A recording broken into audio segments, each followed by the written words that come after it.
Hello friends, स्वागत है आप सभी का मेरे यूट्यूब चैनल पे फिर से।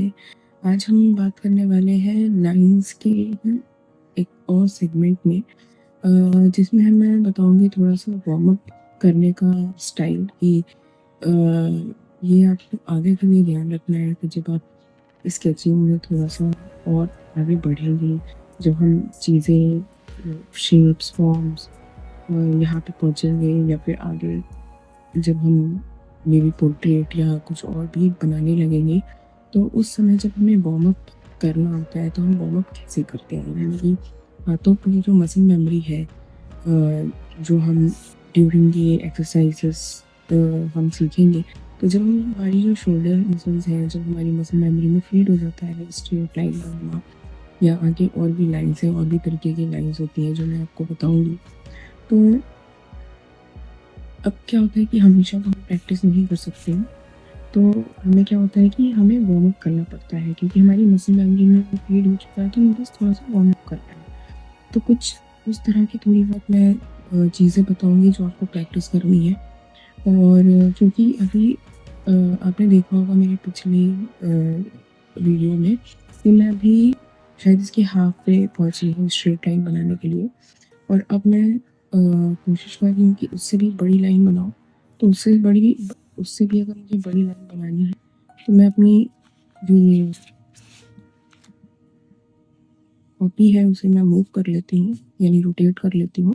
और मैंने आपको कल ये भी बताया था कि जब हम स्टार्टिंग में प्रैक्टिस कर रहे होते हैं तो हमें हमेशा हमारे टीचर्स जो है वो बोलते हैं कि कॉपी को थोड़ा सा मूव कर लेना चाहिए, यानी रोटेट कर लेना चाहिए। तो अगर आपको स्टार्टिंग में रोटेट करना है तो आप कर सकते हो, बट अल्टीमेटली गोल यही होना चाहिए कि हम उसे स्ट्रेट पेज में ही बनाएं, क्योंकि आगे जाके जब हम कैनवस के लिए पेंटिंग करते हैं या कैनवस आर्ट बनाते हैं या बड़े बड़े शीट्स से बड़े बड़े पेपर में आर्ट बनाते हैं, तो हमें प्रॉब्लम फेस करनी पड़ सकती है अगर हम इस तरह से प्रैक्टिस करेंगे, राइट। तो हमारे टीचर्स जो है वो बोलते हैं कि पेज को थोड़ा सा रोटेट कर लेना चाहिए अगर आपको डिस्कम्फर्ट या प्रॉब्लम हो रही है लाइंस बनाने में। तो स्टार्टिंग में ठीक है, आप करना चाहें तो कर सकते हैं, बट अल्टीमेटली हमारा गोल ये होना चाहिए कि हम स्ट्रेट पेज में ही प्रैक्टिस करें, चाहे वो लाइन्स हो, फॉर्म्स हो, शेप्स हो, कुछ भी हो। क्योंकि हमारी मैक्सिमम ड्राइंग या कुछ भी बोल लीजिए आप, ड्राइंग्स हो, अल्फ़ाबेट्स हो, कुछ भी हो, वो सब बनती लाइन से ही है एट द एंड। तो हमारी लाइन की प्रैक्टिस सबसे अच्छी होनी चाहिए। यानी कल भी मैंने बताया था कि कम से कम 80% हमें अचीव करना है, कि हम 80% जो है वो अचीव कर पाएँ स्ट्रेट लाइन। अगर हम बना रहे हैं और वो 80% जो है अगर मैं बनाऊँ एक के बाद एक, अगर 80% मैं बना रही हूँ, पैरेलल हो जा रही है 80% भी, तो भी गलत नहीं है। तो हमें ये सारी चीज़ें भी देखनी है। और साथ ही साथ मैं आपको एक और मेथड बताऊँगी जो वार्म अप के लिए बेहतर हो सकता है, यानी उसको अगर आप प्रैक्टिस करेंगे तो ये आगे आपके लिए बेहतर होने वाला है। और इसमें करना क्या है, इसमें कुछ नहीं, आपको बस ये करना है कि जैसे चाहे पेज इस तरह से रखा हो या इस तरह से रखा हो, इसमें कोई प्रॉब्लम नहीं है। बस आपको करना ही है कि जैसे आपने लाइन बनाई, यहाँ पे बनाई, या मैं थोड़ी बड़ी बना देती हूँ, ठीक है। आपको करना ये है कि इसी लाइन में आप दोबारा बनाना है। ये देख पा रहे, बट अब मैंने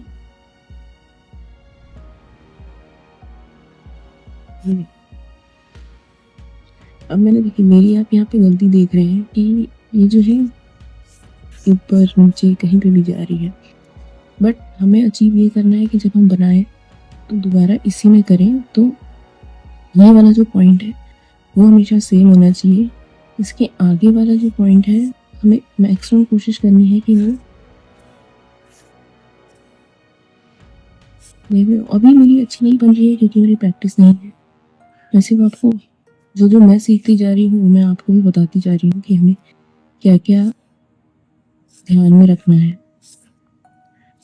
क्योंकि मेरा फोकस अभी ये है कि मुझे सेम पॉइंट से स्टार्ट करनी है लाइन, तो मुझे थोड़ी सी दिक्कत हो रही है। बट हाँ, क्योंकि स्पीड भी मैटर करती है कि मैं किस स्पीड में उसे बना रही हूँ।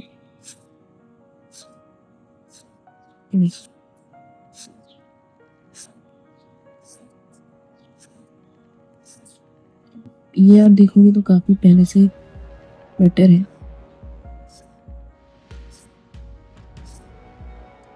ये चीज़ आप देख रहे हो ना, ये बहुत ज़्यादा जो डिस्टेंस आपको दिख रही होगी कि ये भी कोशिश करनी है कि मर्ज हो, तब लगेगा कि हाँ स्ट्रेट लाइन है।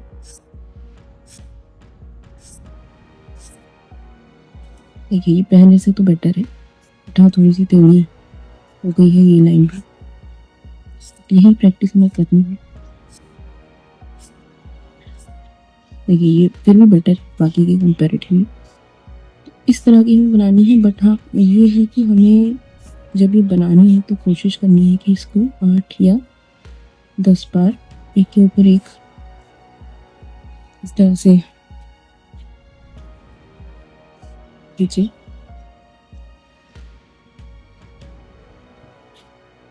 अब ये एक तो ये मेथड हो गया। दूसरा हमें एक चीज़ और करनी है कि जैसे मैंने कल आपको एक ग्रिप बताई थी, इस तरह से ग्रिप हमें करना है, इसको ट्राइपॉड ग्रिप कहते हैं।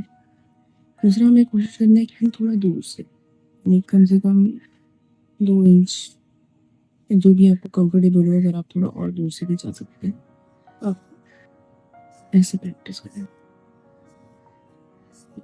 थोड़ा सा और बेटर लग रहा होगा आपको। अभी तक मैंने जो,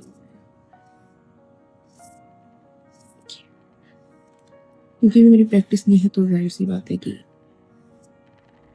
अभी मुझे स्टार्टिंग में तो ऐसा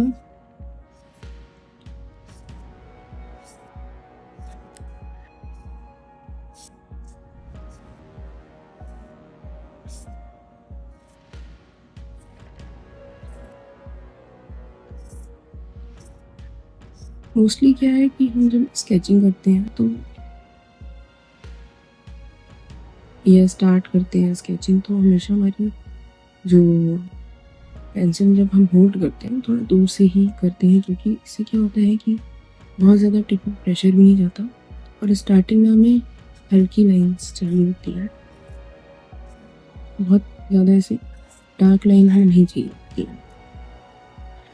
क्लोज पकड़ने के लिए, जब हम क्लोज पकड़ के बनाते हैं तो वो अलग, जब हम डिटेल पे जाते हैं, जब हमें डिटेल ड्राइंग करनी होती है तो हमें इस तरह से क्लोज हम पकड़ते हैं। और जब पकड़ते हैं तो हम ये भी देखते हैं कि हम मोस्टली जो है अपने फिंगर्स पे और रिस्ट पे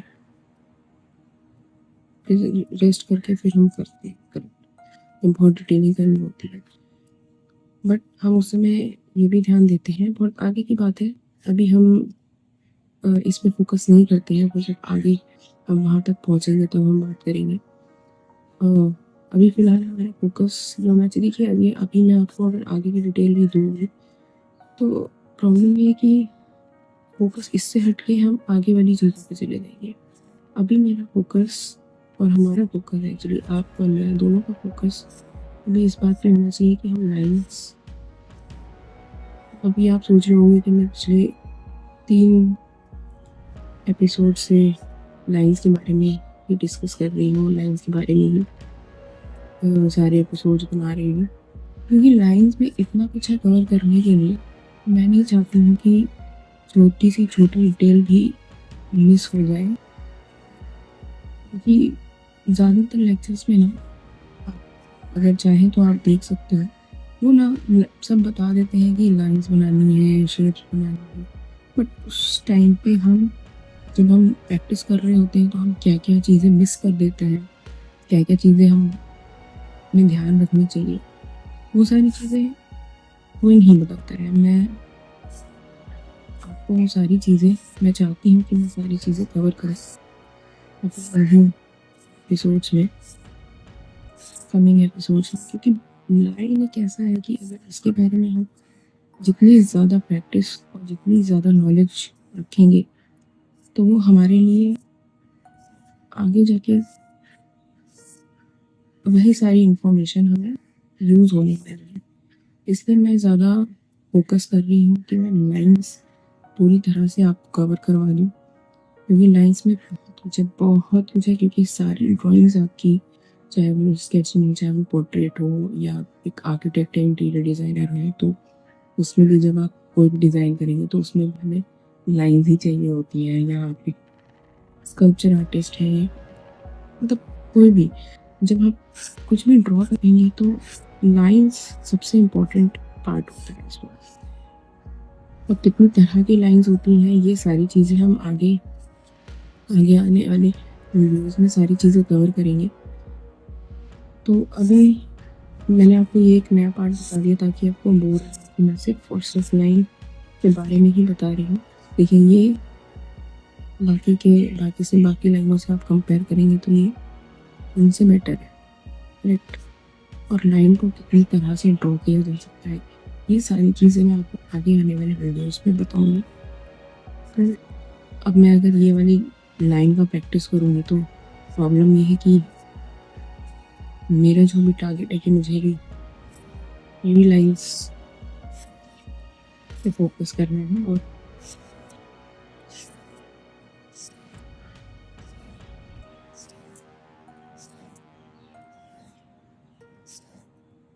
ये प्रैक्टिस जो है वो इनके बाद करनी है, जब मैं फुल पेज के लिए जब पूरी तरह से रेडी हो जाऊँगी। और फुल पेज से मेरा मतलब है कि ना कि वर्टिकल जिस तरह से मैंने पेज रखा है, मेरा कहने का मतलब है जब मैं इस तरह से रख के और फिर जब मैं इसको स्ट्रेट कर लूँगी तो मैं अपने आगे की एक्सरसाइजेस करूँगी, राइट। तो आप चाहे तो 15-20 मिनट्स मैंने प्रैक्टिस करने को कहा था कि आप 15-20 मिनट्स एटलीस्ट आप प्रैक्टिस करिए। तो आप ऐसे कर सकते हैं कि 5 मिनट लास्ट में 5 मिनट्स आप इसको दे दीजिए, या स्टार्टिंग के 5 मिनट्स आप इसको दे दीजिए, बाकी के 15 मिनट्स आप स्ट्रेट लाइन पे फोकस करिए। और मैं इसलिए आपको 15-20 मिनट्स बोल रही हूँ क्योंकि इसका रीज़न ये है कि जब हम स्टार्टिंग में प्रैक्टिस करते हैं तो हमारे शोल्डर में हल्का से पेन होता है, जिन्होंने भी प्रैक्टिस करी होगी पता होगा, क्योंकि हमारे शोल्डर की अभी आदत नहीं है इन लाइन्स को इस तरह से ड्रॉ करने की। तो हमें अपने शोल्डर को, जब भी आपका पेन होता है तो आप और शायद 1 मिनट के लिए और आप इन लाइन्स को ऐसे ड्रॉ कर सकते हैं, बट इससे ज़्यादा नहीं। अगर आप बहुत ज़्यादा शोल्डर पे प्रेशर डालेंगे तो वो बहुत ज़्यादा एग्जॉस्ट हो जाएगा, और साथ ही साथ आपकी मेमोरी भी एग्जॉस्ट होने लगेगी, राइट। मुझे मेमोरी एग्जॉस्ट नहीं करनी है, हमें उसमें कंसिस्टेंसी लानी है, राइट। तो अगर उसमें कंसिस्टेंसी नहीं होगी, और क्या होता है कि स्टार्टिंग में हम बहुत ज़्यादा जोश में होते हैं, एक्साइटेड होते हैं, तो हम कोशिश करते हैं कि 15-20 मिनट्स नहीं, 1-1 घंटा 2-2 घंटा प्रैक्टिस करें, बट उसका कोई पॉइंट नहीं है। मेरा कहने का मतलब है कि अगर आप 15-20 मिनट्स भी प्रैक्टिस करते हैं तो वो वर्थ होना चाहिए प्रैक्टिस का। ये नहीं कि आप जस्ट लाइन बनाते जा रहे हो, आप 8-10-15-20 पेज बस यूँ ही फिल कर रहे हो, वो नहीं होना चाहिए। फोकस हमारा ये होना चाहिए कि आप भले ही कम प्रैक्टिस करो 15-20 मिनट्स की, बट वो एटलीस्ट उसमें आप अपना 100% दे रहे हो, ना कि जस्ट यूँ ही प्रैक्टिस करने के लिए कर रहे हैं, करेक्ट। और मैंने आपको ये भी बताया था कि अगर आपके पास, मान लीजिए ये एक मेरे पास, क्योंकि ये एक डायरी ही वेस्ट पड़ी थी, इसका एक साइड ब्लैंक था और दूसरी साइड उसमें कुछ प्रिंटेड है, तो मैंने कोशिश किया कि मैं इसका एक साइड जो वेस्ट हो रहा है मैं उसे यूज़ कर लूँ। अगर आप इस तरह की चीज़ों में अभी पैसा नहीं अगर लगाना चाहते हैं, क्योंकि मैंने अपने शायद पहले वीडियो में ये बोला था कि अगर आप स्केचिंग सीखना चाह रहे हैं और आप बिगनिंग में हो, आप एक बिगनर हो, तो आपको बहुत ज़्यादा फैंसी मटेरियल आपको नहीं चाहिए। आपको एक नॉर्मल मैकेनिकल पेंसिल, रबर और पेज, और आपको ये पेज भी नहीं अगर स्टार्टिंग में चाहिए तो आपके घर में न्यूज़पेपर है, आप वाइट पेपर वाला जो न्यूज़पेपर होता है या एक्चुअली स्किन कलर में भी होता है, तो आप कोई भी न्यूज़पेपर ले सकते हैं स्टार्टिंग में प्रैक्टिस के लिए। एक बार आप जब मैं रिकमेंड करूँगी कि आप A4 शीट्स की रखें, क्योंकि जब आप प्रैक्टिस कर रहे हैं तो स्टार्टिंग में जब आप प्रैक्टिस कर रहे हो आप करो, लेकिन आपको ब्लैंक पेज पे भी देखना पड़ेगा करके आप सही जा रहे हो या नहीं। तो 1-2 पेज आपने इसमें कर लिए, और उससे पहले जब आप वार्म अप की मैंने बात करी थी, जब आप स्ट्रेट लाइन के लिए भी आप वार्म अप कर रहे हैं और आप ऐसे न्यूज़पेपर पे ऐसे ड्रॉ कर रहे हो, तो उसके बाद आप लास्ट में जब आप एक पेज न्यूज़पेपर का अगर आप कर लें, उसके बाद आप ट्राई करें कि एक बार आप ब्लैंक पेपर पे भी बना के देखें कि आप जो एक्सरसाइज कर रहे हो वो सही जा रही है या नहीं। बस ये रहे। और आज के लिए फ़िलहाल इतना ही, क्योंकि इसके बाद जैसे ही मैं रिकॉर्डिंग बंद करूँगी मैं प्रैक्टिस करूँगी। मैं रिकॉर्डिंग करने के बाद प्रैक्टिस करती हूँ 15 to 20 मिनट्स, क्योंकि मैं आप ही के साथ आपको लेकर आपके साथ ग्रो करना चाह रही हूँ स्केचिंग का प्रैक्टिस करके। जैसे जैसे मैं ग्रो करूँगी वैसे वैसे आप भी करेंगे, शायद मुझसे बेटर कर लेंगे आप, ये भी हो सकता है। और मुझे सच मानिए तो खुशी ही होगी जब आप अगर मुझसे बेटर भी करने लगेंगे तो आज के लिए फ़िलहाल इतना ही। कल फिर मिलेंगे आगे की नॉलेज के लिए कि लाइंस में और कैसे कैसे हम आगे बढ़ सकते हैं और क्या क्या तरीके होते हैं लाइन ड्रॉ करने के। बहुत सारी चीज़ें हैं, सिर्फ लाइन ही एक ऐसा टॉपिक है जिसमें इतनी सारी चीज़ें हैं कवर करने के लिए कि मैं आगे तब तक नहीं बढ़ूँगी जब तक मैं पूरी तरह से लाइन का टॉपिक पूरी तरह से क्लियर और कवर नहीं कर लूँगी, तब तक मैं आगे और किसी फॉर्म या शेप में नहीं जाऊँगी। ये बहुत सारी चीज़ें हैं जो मैं इसमें कवर कर रही हूँ, और मैं चाहूँगी कि आप भी उन सब चीज़ों को पहले समझें और फिर जम करें कुछ भी ड्रॉ करने के लिए। आज के लिए बस इतना ही। कल फिर मिलेंगे इसके आगे की नॉलेज के लिए, और भी क्या क्या चीज़ें होती हैं वो सारी चीज़ें कवर करने के लिए। अगर आपको मेरा ये वीडियो पसंद आया तो प्लीज़ इस चैनल को लाइक करिए, सब्सक्राइब करिए, और हाँ, अपने फ्रेंड्स और फैमिली के साथ इसे शेयर करिए। किसी को भी अगर आपकी फैमिली में स्केचिंग का शौक हो तो उन्हें आप ये वीडियो रिकमेंड करिए, ताकि मेरा चैनल ग्रो हो।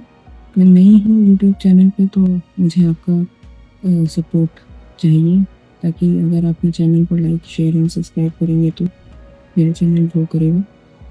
Thank you for watching.